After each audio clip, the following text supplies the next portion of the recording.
Beep of the heart monitor was the loneliest sound in the world. It was a weak, yet relentless rhythm, the clock counting down the final seconds of my best friend's life. I was sitting in an uncomfortable plastic chair at Charlotte Presbyterian Hospital, a place that had become my second home over the last 6 months. The room was dark, save for the artificial orange light from the street coming through the window and the green glow of the monitors. The smell was a sour mix of antiseptic, 3-day-old wilted flowers, and Chloe's heavy, labored breathing. I held her hand. It was so cold, so thin, I could feel every bone beneath the paper-like skin. "I'm here, Chloe," I whispered, more to myself than to her. "I'm not going anywhere." Chloe had been my anchor for 22 years. From college, when we were both young and full of stupid plans, to the birth of my children. She was there when my son, Liam, was born. She held my hand, just as I was holding hers now, when I had complications during the birth of my daughter, Maya. Chloe was the godmother to both of my children, and I was the godmother to her 3. Our families weren't just friends. We were one. Our 4th of July barbecues, our chaotic Christmases, the summer vacations at Myrtle Beach. Mark, my husband, and David, her husband, were like brothers. My throat was tight with a knot that hadn't loosened in weeks. Seeing her like this, so gaunt, with chapped lips and sunken eyes, was physical torture. The pancreatic cancer had been aggressive, merciless. Sarah, her voice was a dry scratch, a sound barely audible. I leaned in, bringing my ear close to her mouth. "Yes, Chloe, I'm here. Do you need water? Morphine?" Her eyes, once a bright, vibrant blue, opened with a visible effort. The medicinal fog seemed to lift for a second, and what I saw there sent a chill down my spine. Panic. "No," she gasped, trying to squeeze my hand. Her strength was almost non-existent, a faint tremor. I need to tell you."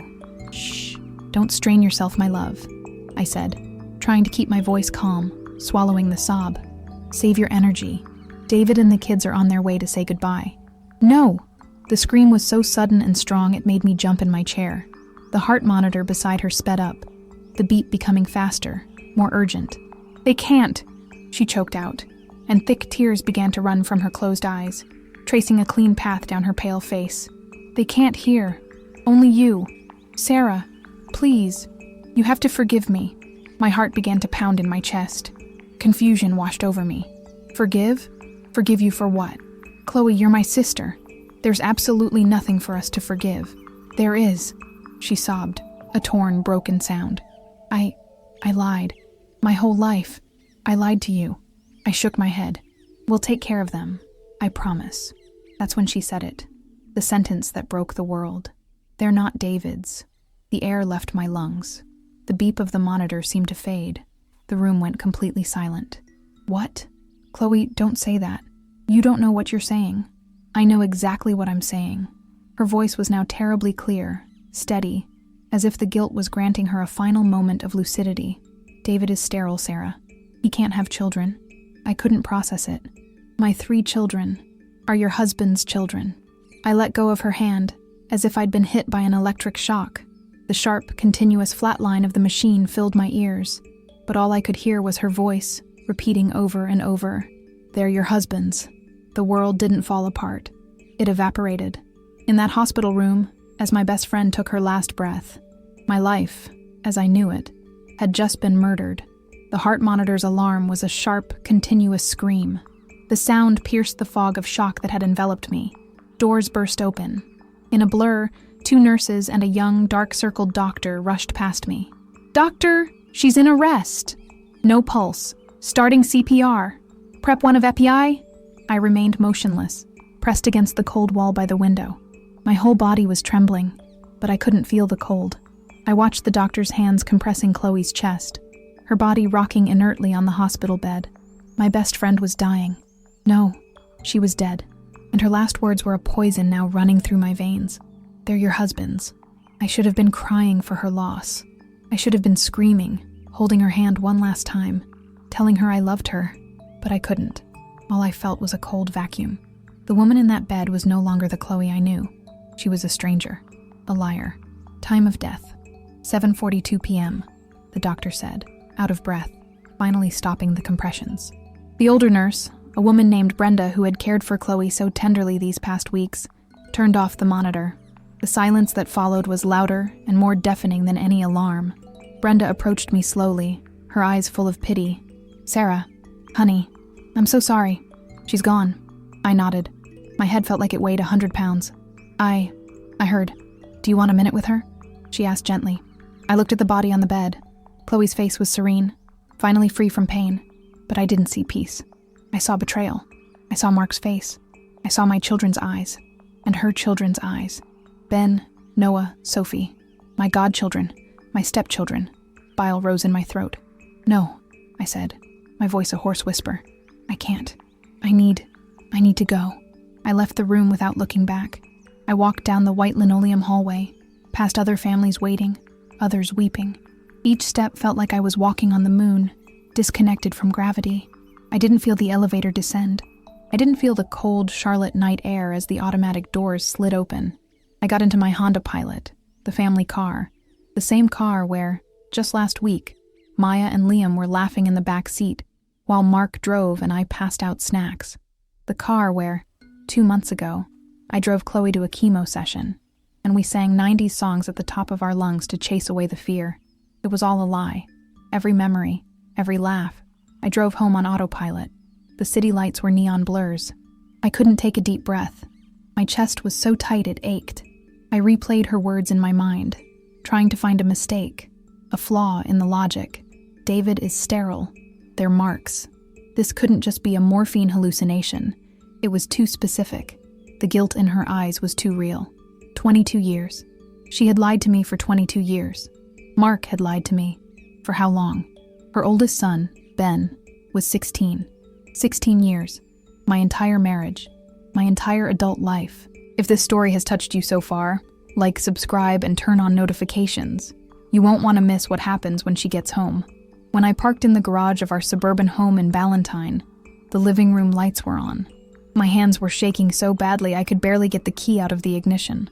For a moment I thought about turning around, driving to a hotel, driving to the ocean. But I couldn't. Liam and Maya were inside. I walked in through the side door, which led to the laundry room. The smell of fabric softener hit me, a scent so normal, so domestic. It made me nauseous. "Sarah, is that you?" His voice, my husband's voice. Mark appeared in the kitchen doorway, drying his hands on a dish towel. He was wearing an old college t-shirt and sweatpants. His hair was a little gray at the temples, and he looked tired, worried. "How is she?" he asked, his voice low, full of a compassion that now seemed disgusting. I stared at him, every line on his face. The man I loved, the father of my children, and apparently the father of my best friend's children. I couldn't speak. The words were trapped. He frowned, taking a step toward me. "Sarah, what is it? Did something happen? She's gone," I finally managed to say. The words came out dry, emotionless. "Oh no." Mark closed his eyes and ran a hand over his face. He looked genuinely devastated. "Oh, Sarah, I'm so sorry. I know how much you loved her. Come here." He opened his arms to hug me. I recoiled.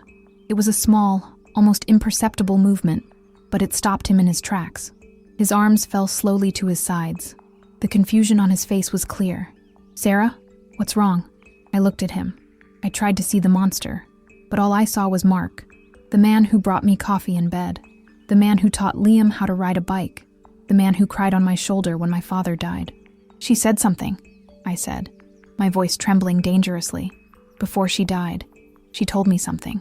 Mark remained motionless. The worry on his face began to be replaced by something else, a stiffness, a caution I had never seen before. "What did she say?" he asked, but his voice was different. It was no longer soft. It was controlled. I walked to the kitchen island, leaning on the cold granite countertop. I needed something solid to hold on to. "She told me," I began, lifting my eyes to meet his, "that David is sterile." I saw it. It was fast, almost invisible, but I saw it. The blood drained from his face. His skin tone changed from a warm tan to a pale gray in under a second. He said nothing. He just stared at me. And in that silence, I had my confirmation. "Did she lie to me, Mark?" I asked, though I already knew the answer. "Or did you?" The silence in the kitchen was heavy, dense, as if the air itself had solidified. Mark didn't move. He just stared at me, his face a pale mask of something I couldn't identify. It wasn't sadness. It was dread. "Mark?" I pushed, my voice rising an octave. "Was she delirious? Or did you—" "Sarah, she was dying," he said, his voice tight, controlled. "She was full of morphine. You can't take what she—" "Don't lie to me," I shouted, and the sound of my own voice, so full of venom, startled me. "Don't you dare lie to me now, Mark. I saw her eyes. She was lucid. Now tell me the truth. Is David sterile?" Mark looked away. He looked at the floor, at the counter, anywhere but at me. And that was the killing blow. "Oh my God," I whispered, feeling my legs go weak. I had to grip the kitchen island with both hands. "It's true. Sarah," he started, taking a cautious step toward me, as if approaching a wounded, dangerous animal.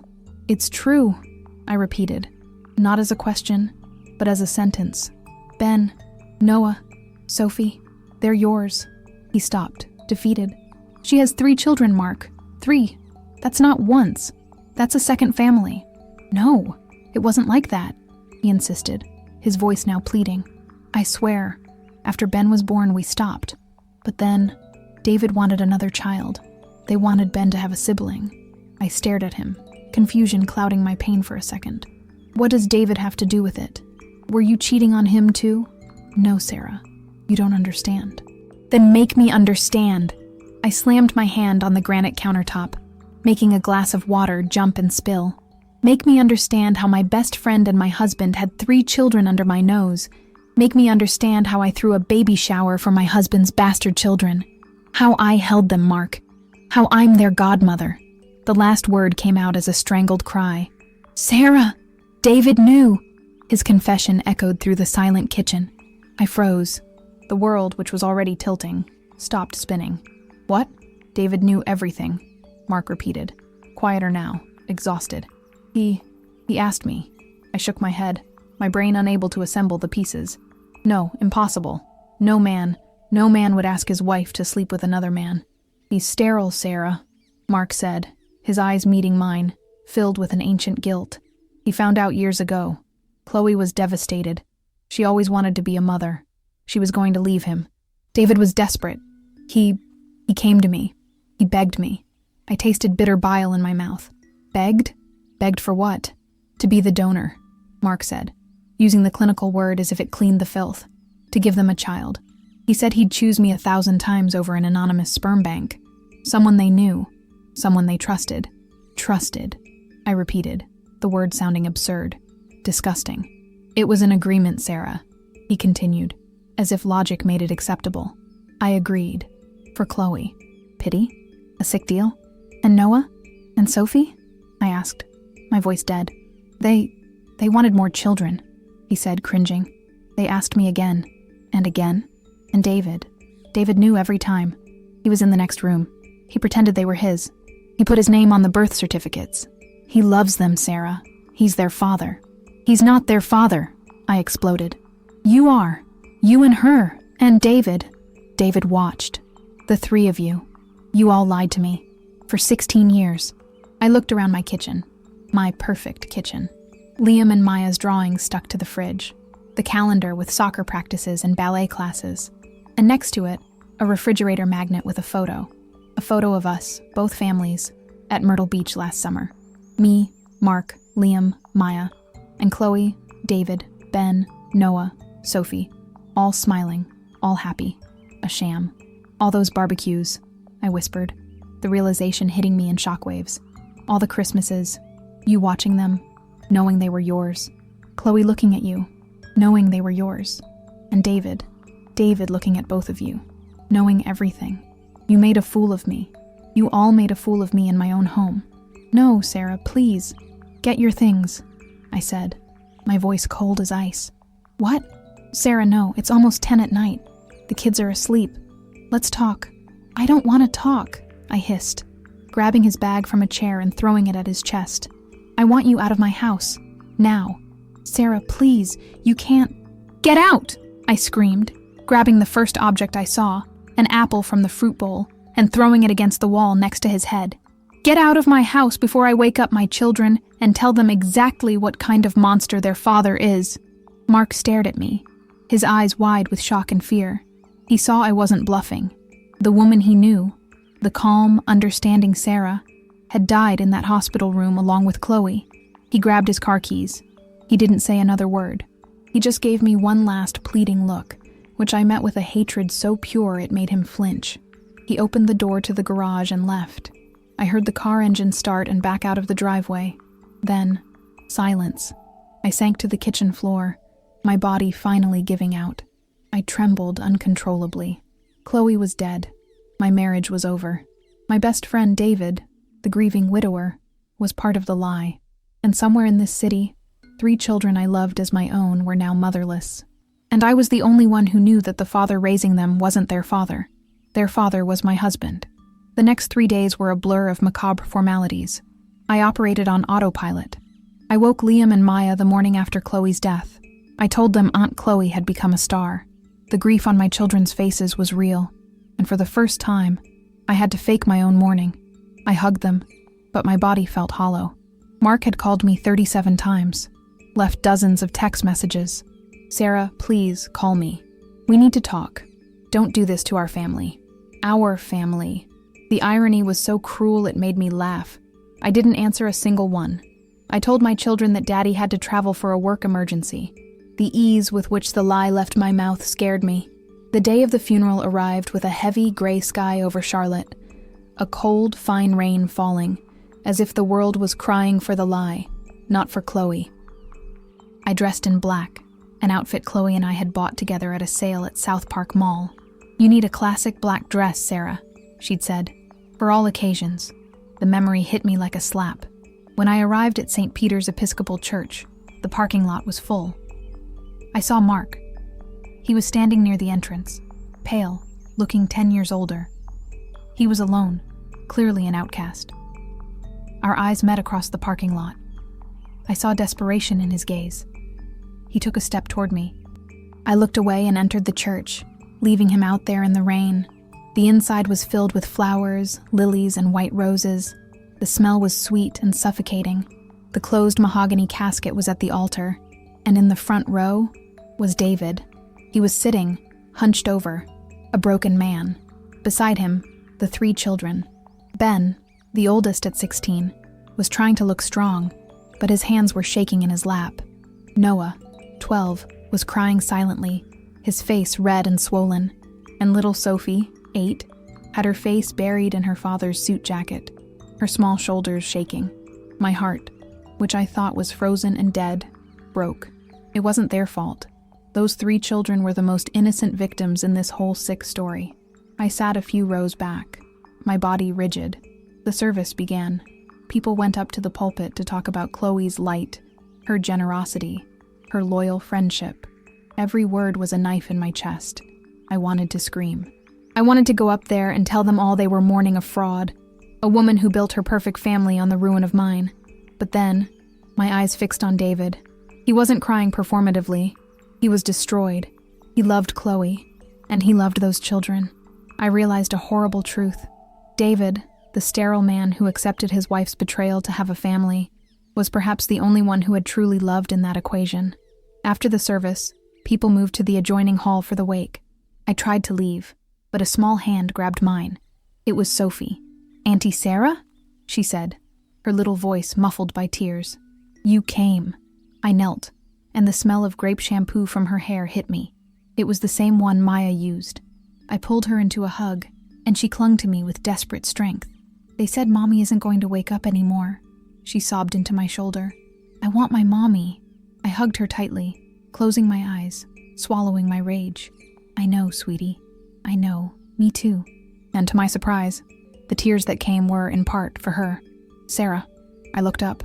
David was standing in front of me. His eyes were red, his expensive suit wrinkled. He looked like a ghost.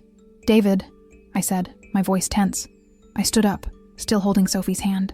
"Thank you for coming," he said, his voice hoarse. "It means a lot. To her. She loved you very much, Sarah. You were her sister.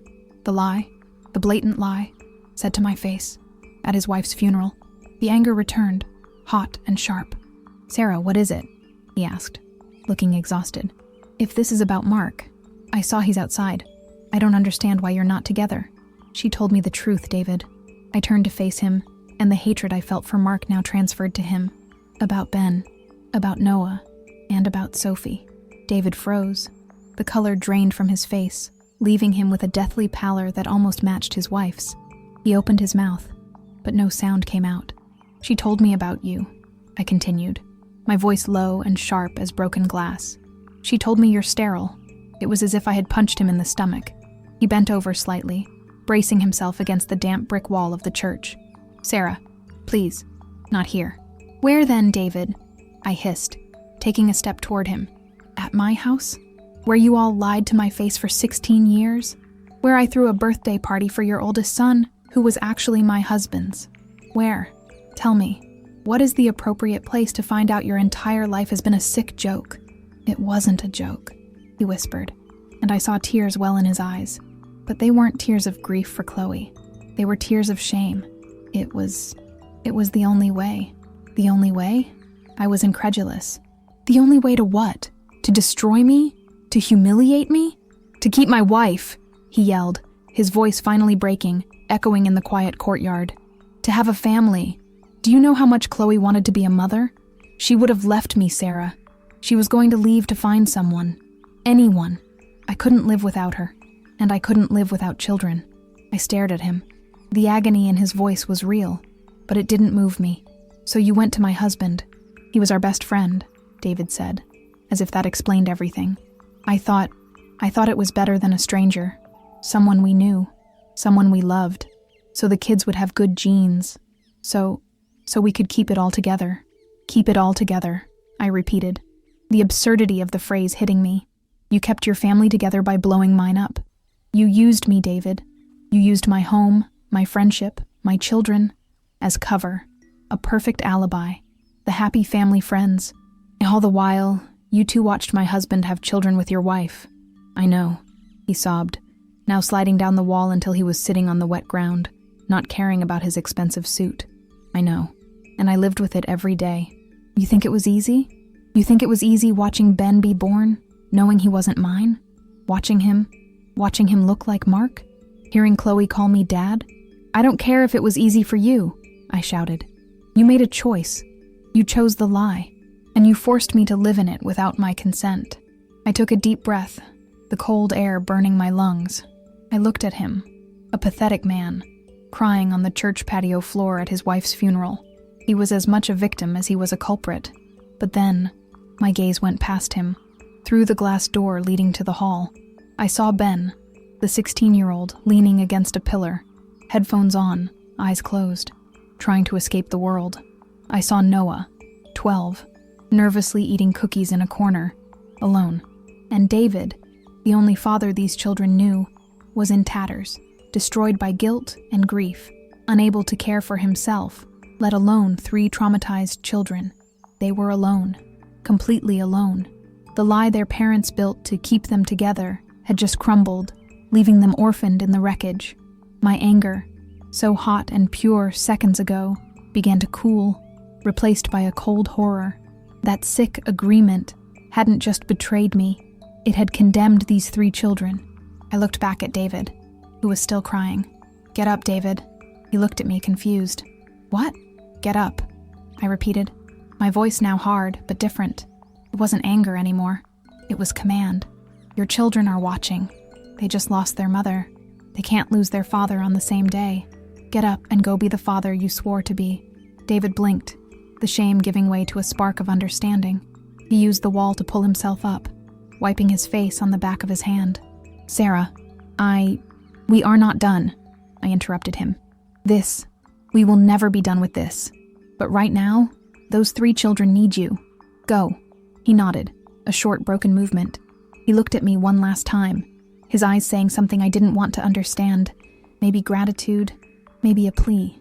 Then he turned, opened the glass door, and went to Sophie, scooping her into his arms. I was left alone in the courtyard, the rain beginning to thicken. I had won the argument. I had seen both men who betrayed me, Mark and David, completely broken, but I felt no victory. I could only think of Sophie, Noah, and Ben. And I realized that Chloe's deathbed confession wasn't just the end of my life. It was the beginning of a responsibility I never asked for, but one that now, somehow, felt like the only real thing left. The following weeks weren't lived. They were endured. My home in Charlotte, once loud and full of life, became a mausoleum. Mark had moved into a corporate apartment downtown. He stopped calling and started using lawyers. The word divorce hung in the air, the smell of smoke from a fire that was still burning. I focused on my own children, Liam and Maya. I tried to create a bubble of normalcy for them, but how can you be normal when half of your life has been amputated? They missed their father, and ironically, they missed Ben, Noah, and Sophie. "When are we going to see Uncle David and our cousins, Mommy?" Maya asked one night, pushing macaroni and cheese around her plate. "Are they sad?" "Yes, honey, they're very sad," I said, my voice empty. We need to give them some time." The truth was, I was afraid to see them, afraid of what I would feel, afraid to look at Ben's face and see Mark's eyes. But fate, or perhaps just guilt, has a way of forcing your hand. The phone rang on a rainy Tuesday night, almost a month after Chloe's death. I didn't recognize the number. "Hello? Aunt Sarah?" The voice was hesitant, adolescent. It was Ben. I hadn't spoken to him since the funeral. "Ben? Hi, sweetie, how are you?" There was a long pause. I heard what sounded like a video game in the background, and a small voice whimpering. I don't know," he said, his voice cracking. "Dad, Uncle David, he hasn't gotten off the couch in days. I think he's drinking again, and Sophie won't stop crying. We don't have any more food." A cold pit opened in my stomach. "Ben, where are you?" "Home. I didn't want to call Grandma and Grandpa in Florida. They're so old, and Mom said that if anything happened, I should call you." Chloe's last words. The confession wasn't the end. It was a transfer of responsibility. "I'm on my way," I said, already grabbing my keys. "Don't go anywhere. I'm 10 minutes away." I told Liam and Maya, who were almost asleep, that there was an emergency and I'd be right back. I drove through the rain, my heart beating a dull thud of dread. David's house was dark, except for the bluish glow of the TV. The front door was unlocked. The smell that hit me at the entrance was sour. Alcohol, spoiled food, overflowing trash. The scene in the living room was one of devastation. David was passed out on the couch, amid a pile of empty whiskey bottles. He didn't stir when I entered. On the TV, a sports highlight reel repeated on low volume. On the carpet, Noah was playing a video game, headphones on full blast, an obvious escape. And in a corner, in the armchair that used to be Chloe's, was Sophie, clutching a teddy bear, sobbing quietly. She was in the same pajamas from 2 days ago. Ben stood in the kitchen doorway, looking like a child soldier who had lost the war. "I tried to make toast," he said, helpless. "But we're out of bread." The anger I had felt for Mark and David was a hot ember, but what I felt now was different. It was a cold, clear fury, a fury at the injustice those children were suffering. I went to David and shook him hard. "David, wake up," he mumbled, the stench of alcohol rolling off him like a fog. "Sarah? What? Go away." "I'm not going anywhere," I said, my voice low and dangerous. I went to the kitchen, got a glass, filled it with cold tap water, and threw it in his face. He sputtered, sitting up abruptly. "What the hell?" "Your children are hungry," I said, blunt. "They're alone, and you're in here, drowning in self-pity. You've become the one thing you feared most, David, a useless father. You don't understand," he slurred, holding his head. I look at them, and I see him. I see her lie. I loved them, Sarah, I swear I did. But now, I don't know who they are. I don't know who I am. I know who they are, I said, my decision solidifying. "We're going to go for a ride. We're going to my house. Maya misses you." I picked her up. She buried her face in my neck and clung to me. I went to Noah and pulled off his headphones. "Noah, turn it off. You're coming with me." Ben came downstairs with 3 small backpacks. "Sarah, please," David begged, trying to stand but stumbling. "They're my children. You can't—" "They were your children when you and Chloe decided that having a family was more important than mine," I said, stopping at the front door, Sophie on my hip and the 2 boys behind me. "They were your children when you lied to my face at the funeral. But you gave up on them the moment you chose the bottle over them. Call your lawyer. Call your parents. Get sober. But until you do, they're staying with me. I took them home. That night, my house, which had been so quiet, was full. Liam and Maya were confused, but happy to have their friends back. I made 5 grilled cheese sandwiches at midnight. I tucked Sophie into Maya's bed, and the 2 boys onto air mattresses in Liam's room. A few days later, Mark showed up. He came under the pretense of seeing Liam and Maya, but his real intention was to try for a reconciliation. He walked into the living room and froze. Ben was helping Liam with his math homework.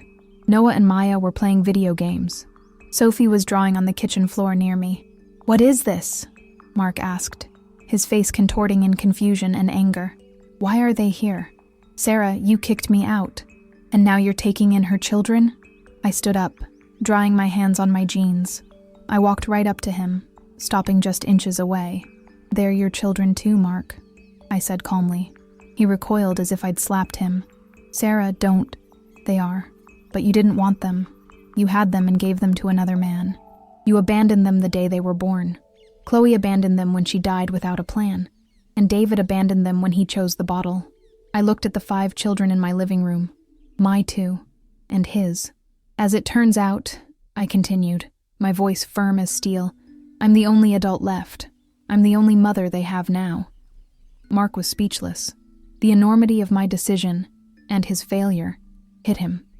He looked at me, no longer as a wife, but as a force he couldn't control. He just nodded and left. Today, 2 years have passed. David eventually got sober. He's in therapy and sees the kids on weekends. He is their dad, but I'm the one who signs the school permission slips. Mark. He's just Mark. He pays child support for all 5 children, as ordered by the court. He sees Liam and Maya on supervised holidays, but his relationship with Ben, Noah, and Sophie is awkward, distant. He's a biological uncle, a ghost in the life he created. My life isn't easy. My house is chaos with 5 teenagers and preteens. I'm a single mother of 5, but every night when I lock the front door, I know I made a choice. Their betrayal almost destroyed me, but instead of letting the poison kill me, I used it to save 3 lives that were innocent. Chloe's confession wasn't an end. It was a terrible beginning, and I decided that if I was going to live in a broken world, I would at least pick up the most important pieces and keep them safe. Did this unbelievable story move you? If you were touched by Sarah's journey of overcoming, even in the face of the greatest betrayal one could suffer, please leave your like and subscribe now to the channel so you don't miss any real stories. And we want to know your opinion. Would you have had the same strength as Sarah? Comment below what city you're watching from. Your participation is very important. Activate the bell to be the first to know about new videos and explore the other emotional videos we've already prepared for you here on the channel. Thank you for watching and see you in the next story.